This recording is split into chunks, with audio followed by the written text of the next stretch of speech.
ಲಾಡ್ಲೆ ಮಶಾಕದಲ್ಲಿ ಶಿವಲಿಂಗ ಅಸ್ತಿತ್ವದಲ್ಲಿ ಇಲ್ಲ ಅಂತ ಪ್ರಿಯಾಂಕ್ ಖರ್ಗೆ ಅವರು ಲೆಟರ್ ಅಂತಕ್ಕಂಥದ್ದು ಯಾರಿಗೆ ಬರೆದಿದ್ದಾರೆ, ಯಾವಾಗ ಬರೆದಿದ್ದಾರೆ, ಏನು ಇಶ್ಯೂ? ಸರ್ ನೋಡಿ, 22ರಲ್ಲಿ ಗಲಾಟೆ ಆಯಿತು. ಸುಮಾರು ಮುಸಲ್ಮಾನರ ಮೇಲೆ ಇವ್ರು ಹೇಳ್ತಾರೆ 450 ಜನ ಮುಸಲ್ಮಾನರ ಮೇಲೆ, ಅಮಾಯಕರ ಮೇಲೆ ಕೇಸ್ ದಾಖಲು ಮಾಡಿದೆ ಆಗಿನ ಸರ್ಕಾರ ಅಂತ ಹೇಳ್ತದೆ. ನಮಗೆ ಕೊರಿತಾ ಇತ್ತು, ಬರೀ ಯು ಟಿ ಖಾದರ್ ಹೆಸರೇ ಪ್ರಚಲಿತದಲ್ಲಿತ್ತು, ಇವರೇ ಲೆಟರ್ ಬರೆದಿದ್ದಾರೆ ಸ್ಪೀಕರು ಅಂತ ಹೇಳಿ. ನಮಗೆ ಕಲಬುರಗಿಯಲ್ಲಿ ಒಂದು ಹುಲ್ಲು ಕಡ್ಡಿ ಅಳಗಾಡಬೇಕಾದ್ರೆ ಅದಕ್ಕೆ ಪ್ರಿಯಾಂಕ ಖರ್ಗೆ ಅವರ ಆದೇಶ ಬೇಕು.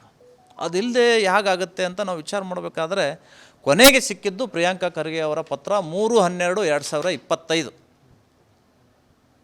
ಇವರು ಬರೀತಾರೆ 450 ಜನ ಅಮಾಯಕರಿದ್ದಾರೆ, ಅಸ್ತಿತ್ವದಲ್ಲಿಯೇ ಇರದ ಶಿವಲಿಂಗದ ಪೂಜೆಗೆ ಹೋದವ್ರ ಮೇಲೆ ದಾಳಿ ಮಾಡಿದ್ದಾರೆ ಅಂತ ಹೇಳಿ ಕೇಸ್ ಹಾಕಿದ್ದಾರೆ. ಈ ಕೇಸನ್ನು ವಾಪಸ್ ಪಡಿಬೇಕು ಅಂತ ಹೇಳಿ ಇವರು ಪತ್ರ ಬರೀತಾರೆ ಅಂದರೆ ಇದು ಯಾವ ನ್ಯಾಯ ಸರ್? ನೀವು ಬೇರೆ ಏನಾದರೂ ಮಾತಾಡಿ, ಇದೇ ಮಾತನ್ನು ನಾವು ದರ್ಗಾದ ವಿರುದ್ಧ, ಮಸೀದಿ ವಿರುದ್ಧ ಮಾತಾಡಿದರೆ ಕೇಸ್ ಹಾಕ್ತಿದ್ರು. ಮುಸ್ಲಿಮರ ಭಾವನೆಗೆ ಧಕ್ಕೆ ತಂದಿದ್ದಾರೆ, ಕ್ರಿಶ್ಚಿಯನ್ ಭಾವನೆಗೆ ಧಕ್ಕೆ ತಂದಿದ್ದಾರೆ ಅಂತ ಹೇಳಿ. ಈಗ ನೀವು ಹಿಂದೂಗಳ ಭಾವನೆಗೆ ಧಕ್ಕೆ ತಂದಿದ್ದಾರೆ, ನಿಮ್ಮ ಮೇಲೆ ಯಾರು ಕೇಸ್ ಹಾಕಬೇಕು? ಅಧಿಕೃತವಾದಂತಹ ನಿಮ್ಮ ಲೆಟರ್ ಹೆಡ್ ಅದು. ಇದ್ರ ಮೇಲೆ ನೀವು ಅಸ್ತಿತ್ವದಲ್ಲಿಯೇ ಇಲ್ಲದ ಶಿವಲಿಂಗ 400 ವರ್ಷಗಳಿಂದ ಅಲ್ಲಿ ಪೂಜೆ ನಡೀತಾ ಇದೆ, ಅನುಚಾನವಾಗಿ ನಡ್ಕೊಂಡು ಬರ್ತಾ ಇದೆ.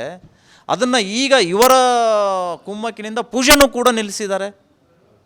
ಇದು ಯಾವ ನ್ಯಾಯ? ಮುಸ್ಲಿಂ ಓಲೈಕೆಗಾಗಿ, ಮುಸ್ಲಿಂ ತುಷ್ಟೀಕರಣಕ್ಕಾಗಿ ಇವರು ಈ ರೀತಿಯ ನಿರ್ಧಾರಗಳನ್ನು ಸರ್ಕಾರಕ್ಕೆ ಬರೆದು ಗೂಂಡಾಗಳ ಮುಸಲ್ಮಾನರ ಕೇಸ್ಗಳನ್ನು ವಾಪಸ್ ಪಡಲಿಕ್ಕೆ ಶಿಫಾರಸು ಮಾಡಿದ್ದು ಇದು ಅತ್ಯಂತ ಶೋಚನೀಯ ಸಂಗತಿ ಇದೆ.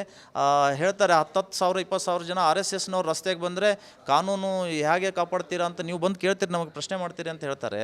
ಕಾನೂನು ಸುವ್ಯವಸ್ಥೆ ಪಾಲನೆ ಮಾಡುವಂಥ ನೀವುಗಳು ಕಾನೂನು ವ್ಯವಸ್ಥೆಯನ್ನು ಹದಗೆಡಿಸಿದ 450 ಜನರ ಕೇಸನ್ನು ವಾಪಸ್ ಪಡೀರಿ ಅಂತ ಹೇಳ್ತೀರಿ ಅಂದರೆ ಏನು ನೈತಿಕತೆ ಇದೆ ನಿಮಗೆ RSS ಬಗ್ಗೆ ಮಾತಾಡಲಿಕ್ಕೆ, ಹಿಂದೂ ಸಂಘಟನೆಗಳ ಬಗ್ಗೆ ಮಾತಾಡಲಿಕ್ಕೆ?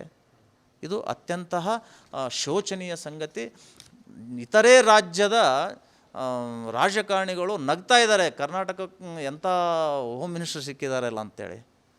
ಅಭಿವೃದ್ಧಿ ಪರ ಕೆಲಸ ಮಾಡಿ, ನಿಮ್ಮ ಕ್ಷೇತ್ರದಲ್ಲಿ ಸಾವು ಬದುಕಿನ ಮಧ್ಯೆ ಮಕ್ಕಳು ಒದ್ದಾಡ್ತಾ ಇದ್ದಾರೆ.